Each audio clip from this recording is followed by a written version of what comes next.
ఆయన తహసీల్దార్. ఆ మండలానికి సంబంధించిన రెవెన్యూ రికార్డులన్నీ ఆయన అధీనంలోనే ఉంటాయి. ఆయన కనుసైగ చేస్తే ఏ పనైనా అయిపోతుంది. మరి అలాంటి అధికారి నిజాయితీపరుడైతే ఎంత బాగుంటుంది, ప్రజలకు మెరుగైన సేవలు అందుతాయి. కానీ ఆయనే అవినీతి దారి తొక్కితే, లంచాలకు అలవాటైతే అన్ని సేవలు ఖరీదైపోతాయి. అలాంటి అధికారి ఏకంగా ఒక షాడోను నియమించుకుని పనిచేస్తే వసూళ్లకు అడ్డు అదిపే లేకుండా పోతుంది. ఇప్పుడు శ్రీకాకుళం జిల్లా కొత్తూరు మండలంలో ఇదే జరుగుతోంది. అక్కడి తహసీల్దార్ విశ్వరూపం చూపిస్తున్నారు.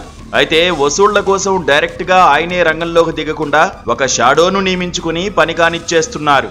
ఆ మండలంలో ఎక్కడ చూసినా ఇప్పుడు దీనిపైనే చర్చ నడుస్తోంది.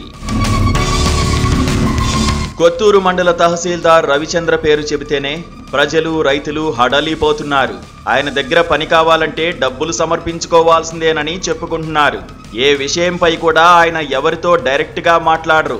ఆయనతో ఏం చెప్పుకోవాలన్నా మధ్యవర్తితో మాట్లాడుకోవాల్సిందేనట. ఆయనే తహసీల్దార్ రవిచంద్ర షాడో. ఆయన పేరే మురళి. ఈయన స్వయానా తహసీల్దార్ రవిచంద్ర బావమరిది.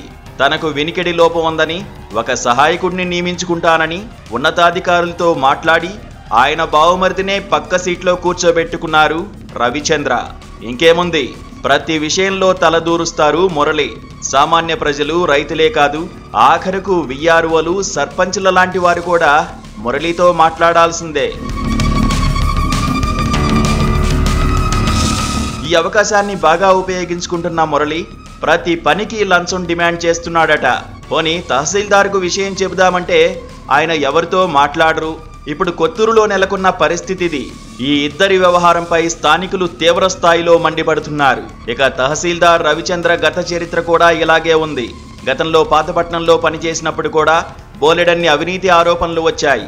ఆయనపై చర్యలు తీసుకోవాలని బాధితులు పెద్ద ఎత్తున డిమాండ్ చేసినట్టు తెలిసింది.